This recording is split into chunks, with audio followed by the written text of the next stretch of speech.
And I'm prepared to shake the table today because, my golly, the girls are suffering.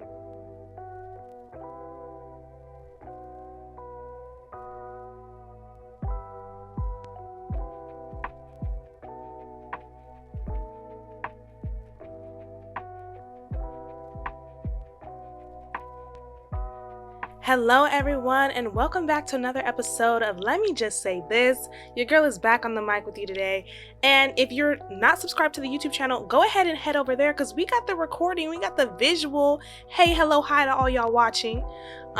Your girl is ready to shake the table today, and I mean that in every possible way. I actually decided on today's topic because I had seen a TikTok video, which I will show a little bit later, that really tapped on a nerve of mine. And then Summer Walker decided to drop this fire ass album, Clear 2 Soft Life, which tap danced even more on my emotions. So I have some things to get off my chest, and I'm gonna just say the disclaimer now. This is solely from my perspective, my opinion, from what I've seen, what I've heard, and what I've been through. Okay? If this does not apply, let it fly. But even if it does apply, I really don't particularly care, okay? So I said what I said. This is the beginning disclaimer. I said what I said. I don't care about no feelings that are hurt, all right?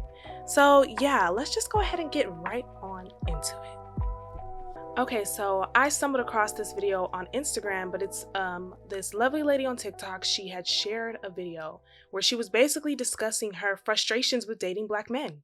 She basically said she is so tired of the lack of emotional labor and the fact that as a Black woman dealing with these Black men, that she has to go through so much. So I'm gonna go ahead and let it play now. Fully aware that I'm gonna get a lot of hate for this, but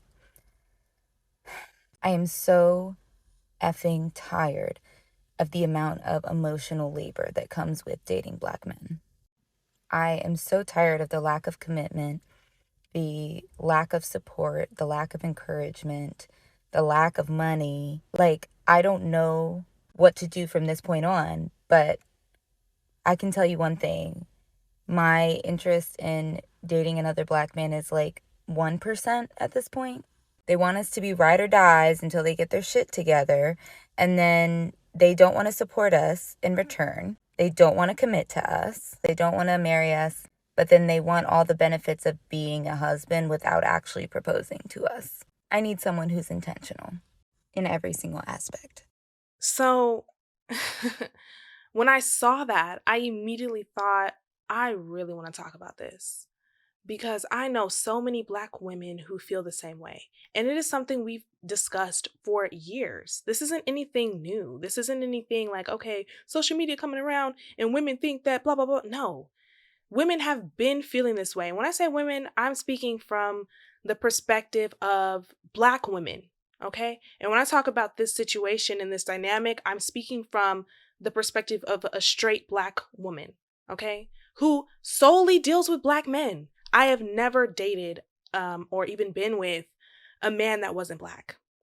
And talking to my homegirls, talking to my family, seeing the dynamics between Black men and women in our community, I think it's very clear that Black women are the backbone.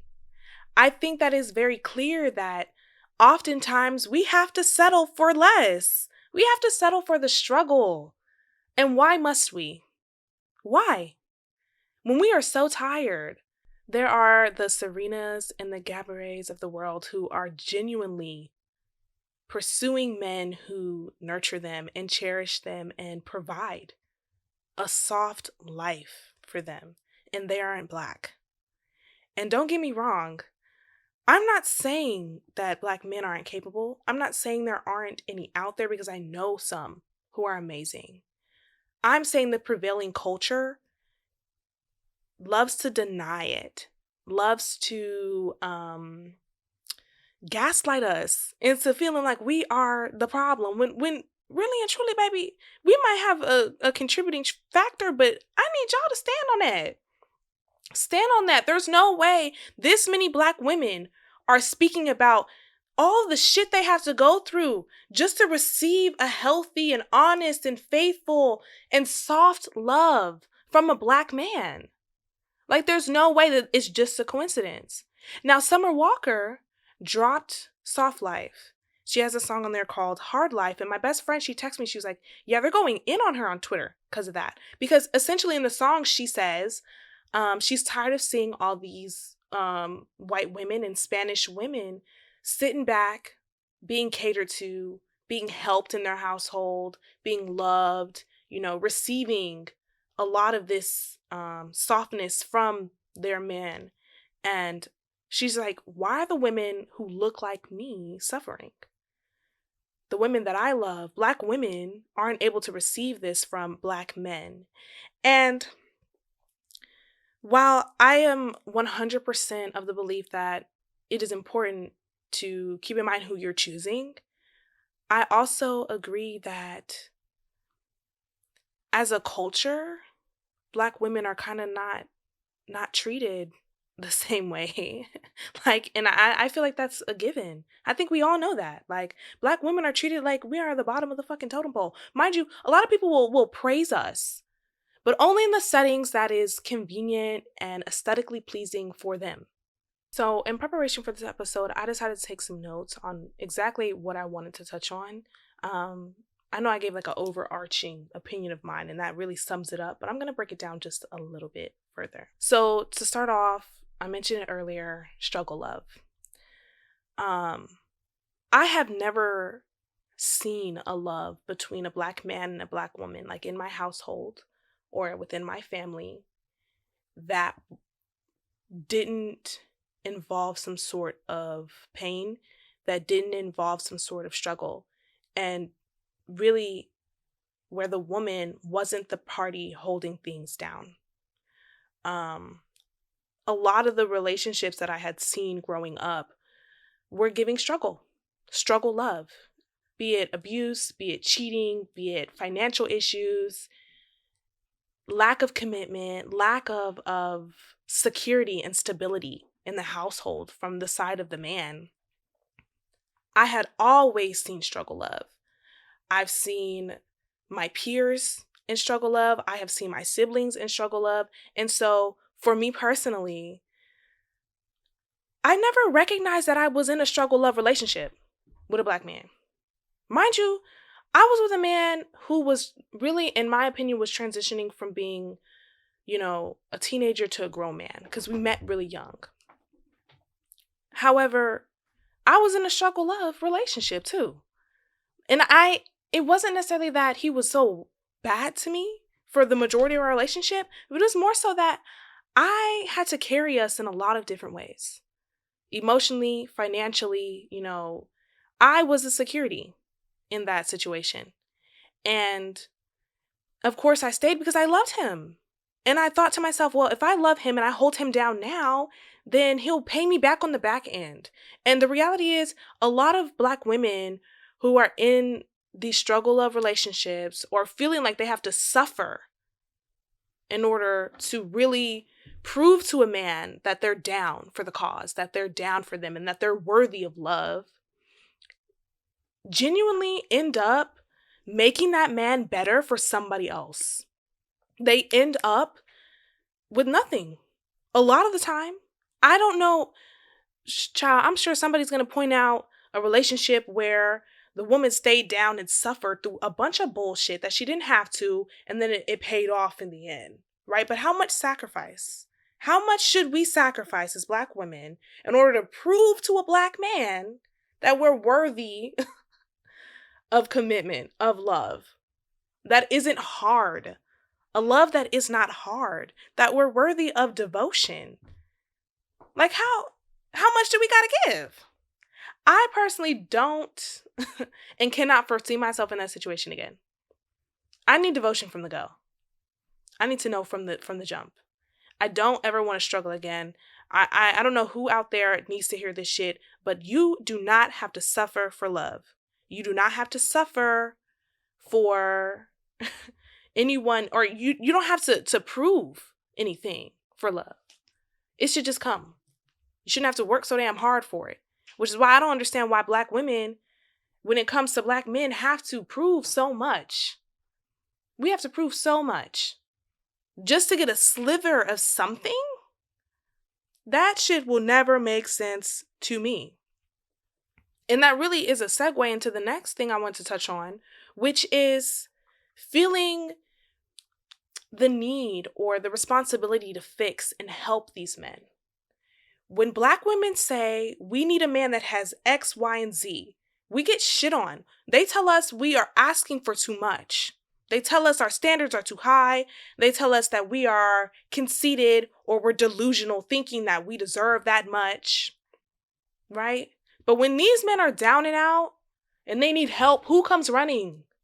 Who comes running? Black women. When our culture is under attack, when our people are under attack, when Black men are dying in the streets, who's outside holding it down and lifting us up?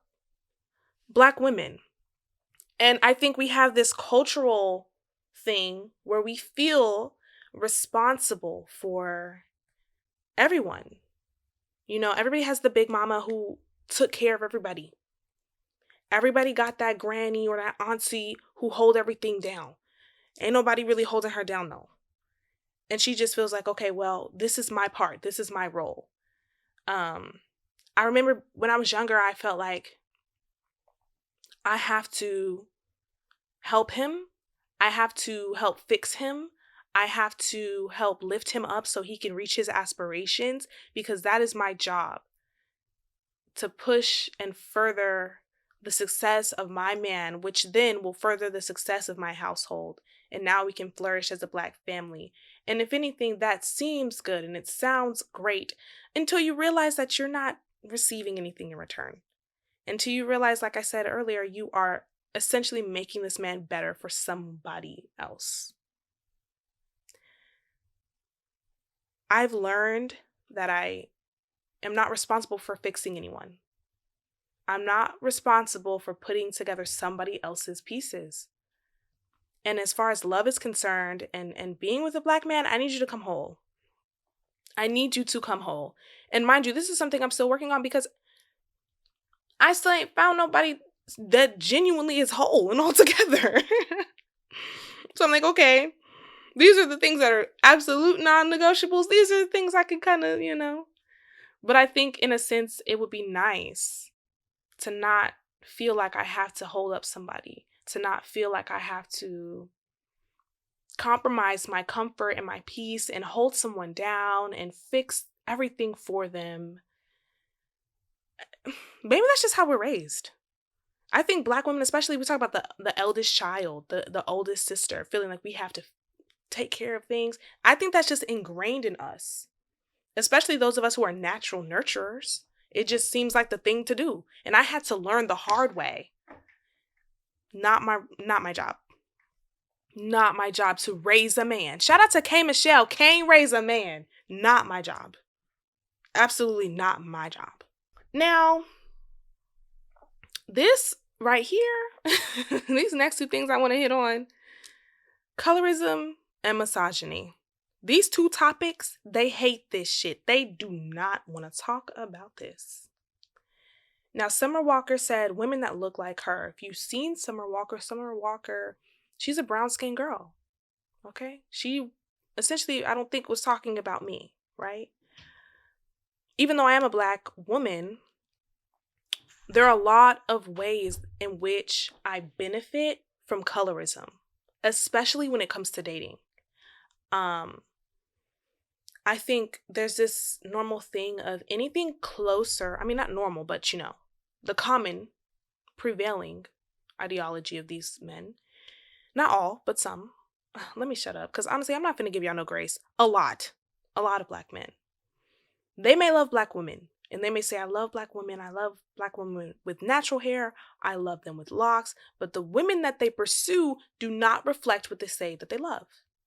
Because the more popular, more attractive aesthetic is anything closer to whiteness, anything closer to exotic, anything closer to strategically advantageous on a societal level to their offspring.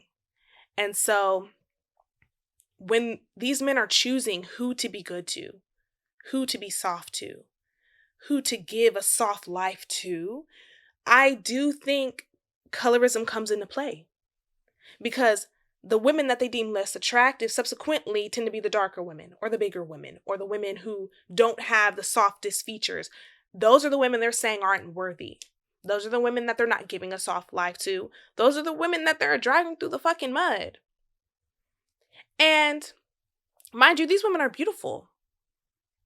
They have everything going for themselves. In all ways, a catch.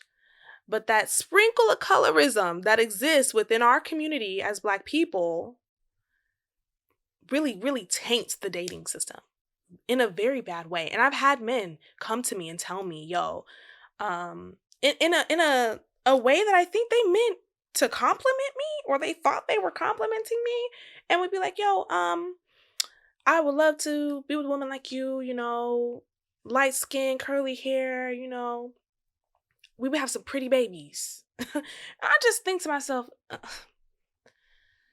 you don't understand that there are some women who are really, dull and shallow and dense as fuck that are gonna be like, oh yeah, but not me, child. And not a lot of us, actually. We see what you did there. You just dissed my sisters, you just dissed my aunties, you just dissed a lot of Black women in my life. I'm a Black woman, and though which I came to terms with this, that why a lot of people think I'm biracial, aesthetically I can see it. I can see it. However, genetically, I'm not.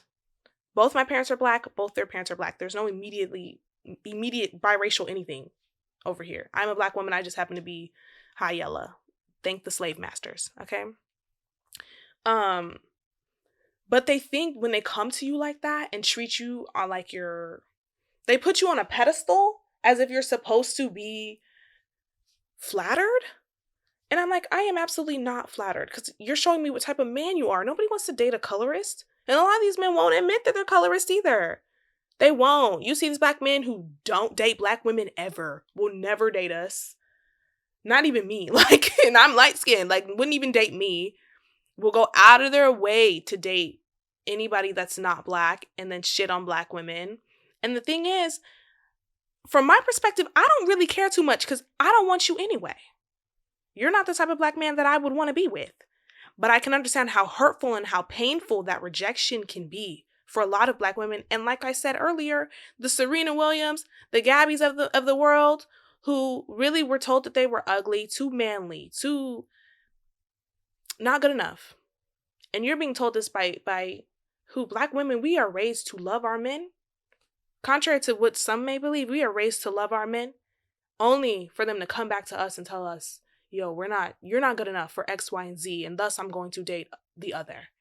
And when these women turn around and date white men who give them the soft life, let me just say this. Every man of every culture is liable to do some fuck shit.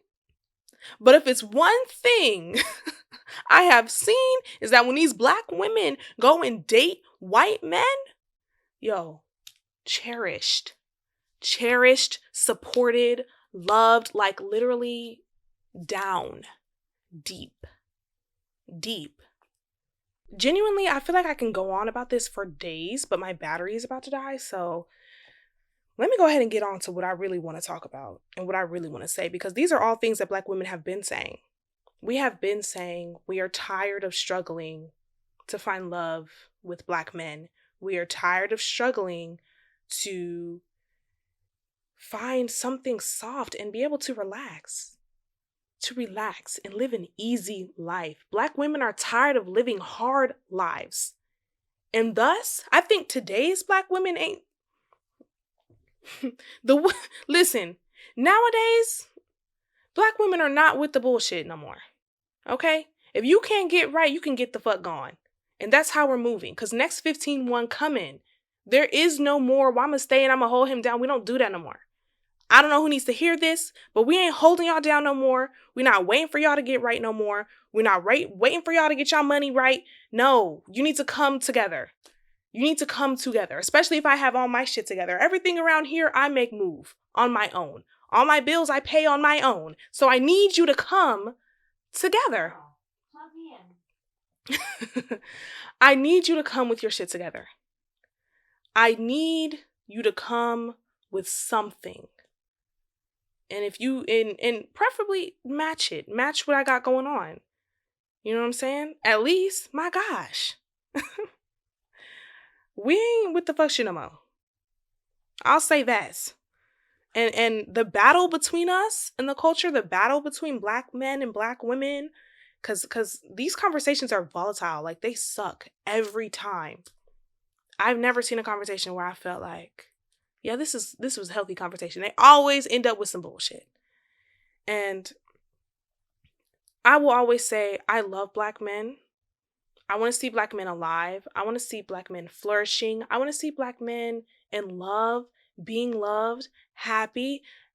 But that does not mean that I'm willing to discount all of the bullshit that is encouraged or has been perpetuated in our community, in which the ways that we are as black women are being treated. So yeah, because they gonna hear all this and think she hates black men. No, I love you guys. I love y'all. Which is why I need to hold you niggas accountable. And hold us accountable too. They be like, women don't have any sense of accountability. Yes, the fuck we do. But y'all hold us accountable for feeling bad after you made us feel bad. Y'all be taking us there and be mad that we told us, like, we say you hurt me, and then you'll get mad because you hurt me and I said that you hurt me. Like, how you gonna be mad that you hurt me when you hurt me? Like, I don't understand. Child, I know that was a ramble and a rant, but I really need to get that off. Because my God, today, black women, we ain't suffering no more. No more struggle love. No more suffering. We want soft lives. Okay? And if you can't come with the soft life, go over to Karen and them house. Please. Immediately. I just want to close out with explaining what soft love is for me. Now, soft life, that's a whole big overarching thing. But soft love, from a black man to me. Soft love, to me, is like brown sugar. It's like, and I don't mean the movie, because that was some struggle shit right there. I mean, it's like sweet and it's warm. I told my friend, my best friend, that the love that I want, which is indescribable, the feeling of support and like just that type of shit, you can't describe it. But this is the closest that I kind of came to it. I told her, I want to be like a delicate flower in the palm of a giant. That giant being my man, my black man, right? And he, in every way possible, can choose to protect me and nurture me and watch me grow and blossom and spread. Or he can crush me. He can watch me crumble into little pieces. But he chooses to protect me. He chooses to treat me delicately and as fragile as I really am, and protect me. And because of that, it allows me to grow, and I'm able to spread. I'm able to go and grow all over him. And then he then is flourishing too.